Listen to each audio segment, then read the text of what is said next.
तो good morning all, welcome to BSc institute. और हम लोगों ने हमारे लास्ट सेशन में किसके बारे में पढ़ा था?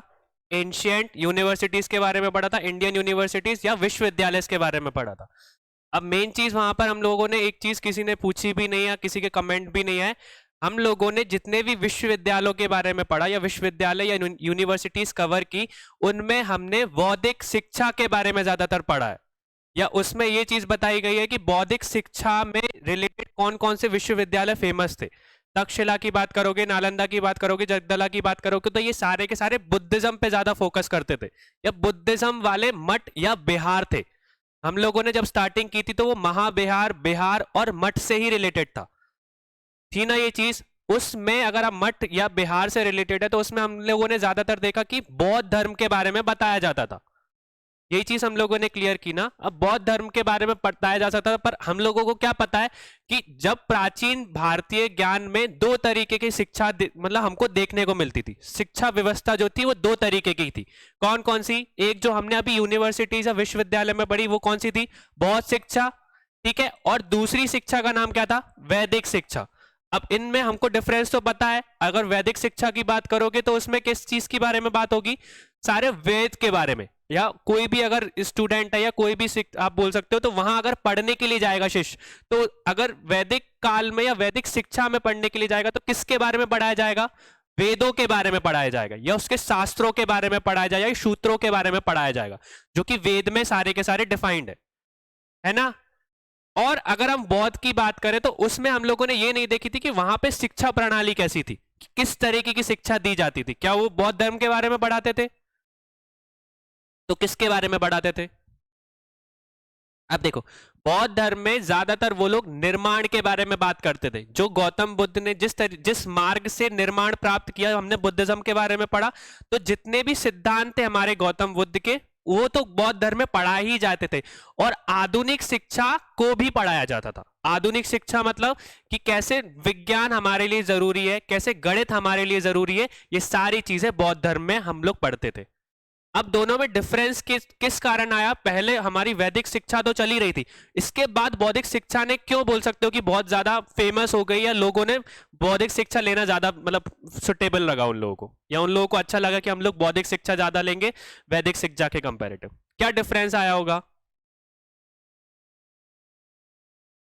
ऋग्वेद में हमने किसका वर्ण देखा है? वर्ण सिस्टम का देखा है। तो उस टाइम पे भी आप बोल सकते हो कि वैदिक काल में किसका होने लगा? वर्ण सिस्टम, मतलब वो वर्ण में अंतर आने लगा।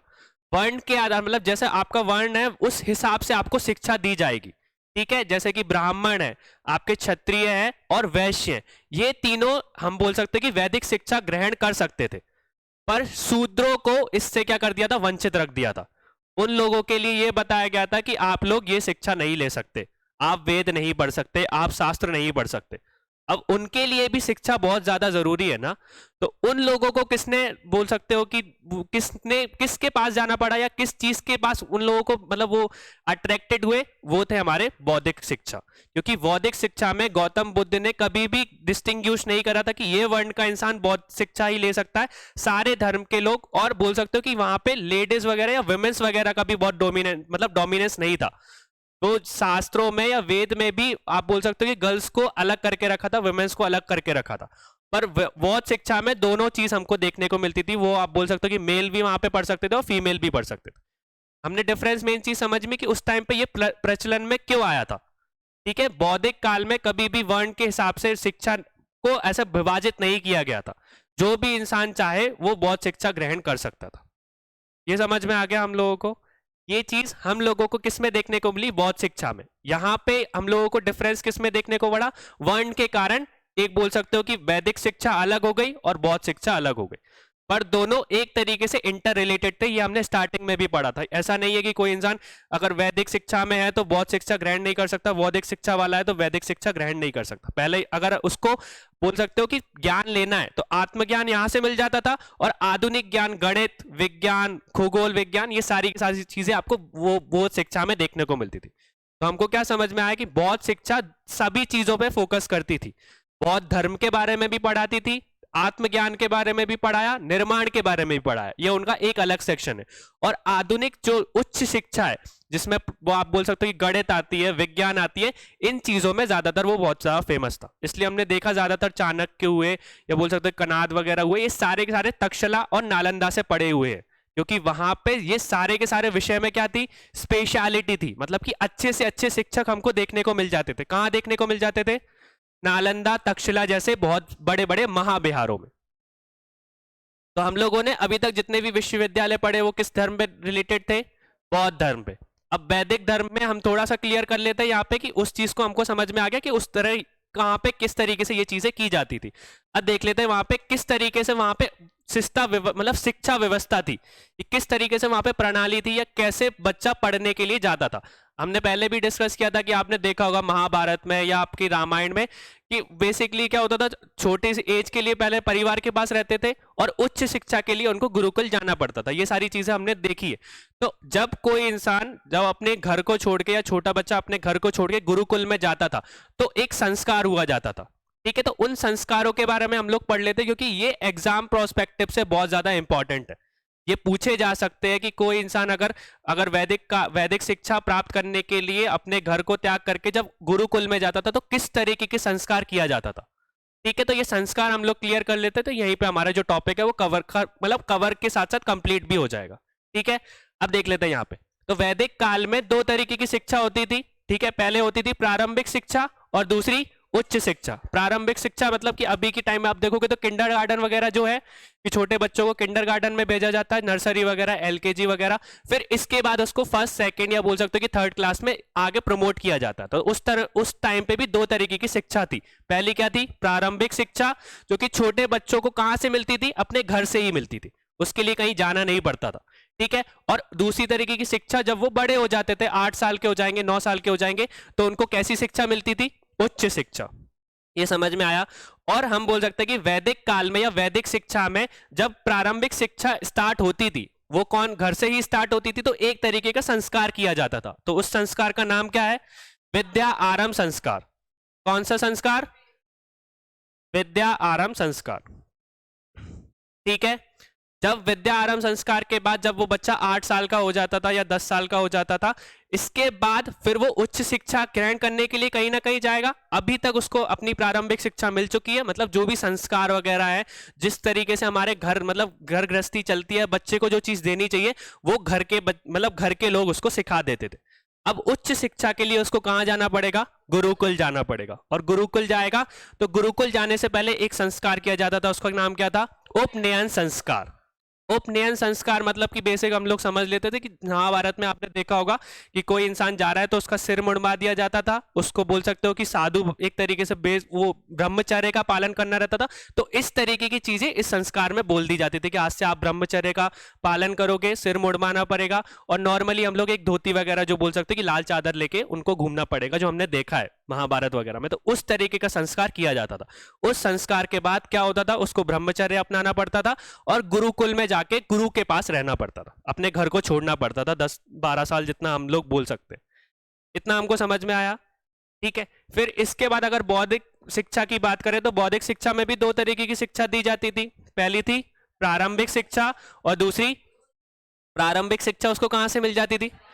ठीक है, किसी भी इंसान को प्रारंभिक शिक्षा अपने परिवार से ही मिलेगी, मतलब स्टार्टिंग हमारा जो है जो परिवार हमको सिखाता है। इसके बाद उच्च शिक्षा के लिए कहां पर जाया जाता था? बौद्ध शिक्षा के लिए मठ में या बिहार में। तो हम लोगों ने देखा है मठ, बिहार या महाबिहार, ऐसी जगह पे जाकर वो क्या करते थे, बोल सकते गुरुकुल जैसा ही था, वहां पे जाकर आपको पढ़ना रहता था।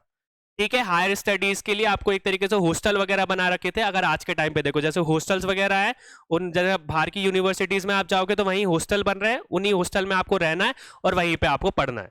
ठीक है, घर से आपका कोई भी नाता नहीं रहेगा, तो आपको अपना घर छोड़कर वहां पे जाना पड़ेगा। ठीक है, और उस टाइम पे जब कोई इंसान बौद्ध शिक्षा ग्रहण करने के लिए मठ में जाता था या बिहार में जाता था, तो आपको एक तरीके का संस्कार को करना पड़ता था। तो उस संस्कार का नाम क्या है? प्रवज्जा संस्कार। अब यहाँ पे क्वेश्चंस आपको कंफ्यूज कर सकते हैं, इतना याद रखना कि उपनयन संस्कार जो है वो वैदिक शिक्षा से रिलेटेड है और प्रवज्जा संस्कार हमारा वैदिक शिक्षा, वो बौद्धिक शिक्षा से रिलेटेड है। ठीक है, ये क्वेश्चंस बन सकते हैं, इन संस्कार को बहुत अच्छे से हमको समझना है। तो उच्च शिक्षा में जब कोई इंसान अपने घर को छोड़ के मठ में या बिहार में जाता था, इस तरीके के भी क्वेश्चन बन सकते हैं, मठ या बिहार। तो हमको याद रखना है कौन सा संस्कार होता था, प्रवज्जा संस्कार। वही सेम फॉर्म, मतलब वो बोल सकते हैं कि आपका प्रोटोकॉल फॉलो होता था, इंसान को घर छोड़ना पड़ेगा, अपना सिर मुड़वाना पड़ेगा, ब्रह्मचर्य का पालन करना पड़ेगा, और एक तरह बोल सकते हो कि लाल चादर लेके भिक्षु की तरह रहना पड़ेगा, जैसे हमने देखा है। ठीक है, ये चीज समझ में आ गई। अब देखो थोड़ा सा इसमें बता देता हूं। वैदिक काल में हम बोल सकते हैं 4 वेद है। ठीक है, अब चारों वेदों में हर वेद जब कोई एक कंप्लीट कर लेता या वेद को पास कर लेता था या पढ़ लेता था, तो उसको एक उपाधि दी जाती थी। ठीक है, तो कोई इंसान ने अगर एक वेद कंप्लीट कर लिया, एक वेद अच्छे से पढ़ लिया, उसको क्लियर कर लिया, जैसे हमारे सेमेस्टर्स होते हैं ना, तो वैसे ही एक वेद को अगर किसी इंसान ने कंप्लीट कर लिया, तो उसको किस तरीके की उपाधि दी जाती थी, स्नातक की, जो ग्रेजुएशन हम लोग बोल सकते हैं। उस टाइम पे क्या उपाधि दी जाती थी, स्नातक की। ये चीज क्लियर हो गई। इसके बाद अगर हम लोग देख सकते हैं, तो जब कोई इंसान 2 वेद कंप्लीट कर लेता था, तो 2 वेद कंप्लीट करने के बाद उसको किसकी उपाधि दी जाती थी, वासु की। किसकी दी जाती थी, वासु की। मतलब 2 वेद, मतलब कि पहला ऋग्वेद भी उसने पढ़ लिया और दूसरा सामवेद भी उसने पढ़ लिया। ठीक है, इसके बाद अगर 3 वेद की अगर उसने पूरा का पूरा अध्ययन कर लिया, तो उसको क्या बोला जाता था, रुद्र बोला जाता था। क्या बोला जाता था, रुद्र बोला जाता था। और चारों वेदों की अगर उसने बोल सकते हो कि ऋग्वेद, सामवेद, यजुर्वेद और अथर्ववेद, चारों वेद अगर उसने पढ़ लिए, तो उसको उपाधि क्या दी जाएगी, आदित्य की। ठीक है, तो हमने क्या पढ़ा कि अगर किसी एक इंसान ने एक वेद का अध्ययन किया है, तो उसको क्या बोला जाएगा, स्नातक। 2 वेद का, मतलब वो 2 वेद का किया है तो उसको वासु। 3 वेदों का अगर किसी ने अध्ययन कर लिया तो उसको रुद्र, और 4 वेद का कर लिया तो आदित्य की उपाधि दी जाती थी। ठीक है, तो इससे कैटेगराइज हो जाता था। अगर किसी इंसान, किसी शिष्य के नाम में आदित्य लिखा है, तो मतलब उसको चारों, मतलब वेदों का ज्ञान है। इतना हमको क्लियर हो गया। इस तरीके की हमारी उस टाइम पे शिक्षा व्यवस्था थी। ये हमारे बोल सकते हैं कि क्वेश्चंस जो है वो एमपीपीएससी या शिक्षा व्यवस्था से रिलेटेड है, जो कि प्राचीन भारतीय काल में हमको देखने को मिलती है। हमारे बहुत सारे क्वेश्चंस बन गए। ठीक है, यहां से संस्कार के बारे में आपसे पूछा जा सकता है कि किस काल में या किस वेद में किस तरीके का संस्कार किया जाता है। ठीक है, फिर हमने देखे कि उपाधि भी दी जाती थी वेद का। तो ये एंशिएंट इंडिया से रिलेटेड हो गया कि कौन सा इंसान ने अगर एक वेद पढ़ लिया तो क्या उपाधि दे सकते हैं। तो ये चारों आपको अच्छे से पढ़ना है। ठीक है, ये हमारे ज्यादातर आपके फैक्चुअल फैक्ट वाले क्वेश्चन ही हैं। फिर इसके बाद हमारा जो लास्ट है वो क्या दिया जाता है कि जब कोई बालक शिक्षा पूर्ण करके गृहस्थ जीवन में प्रवेश करता था, तो उसको एक और संस्कार, मतलब संस्कार करके उसको घर में एंट्री दी जाती थी। तो उस संस्कार का नाम क्या था, समावर्तन संस्कार। मतलब कि अब वो अपने ब्रह्मचर्य को बोल सकते हो कि त्याग कर अब घर गृहस्थी के, जो गृहस्थी में शामिल होने जा रहा है।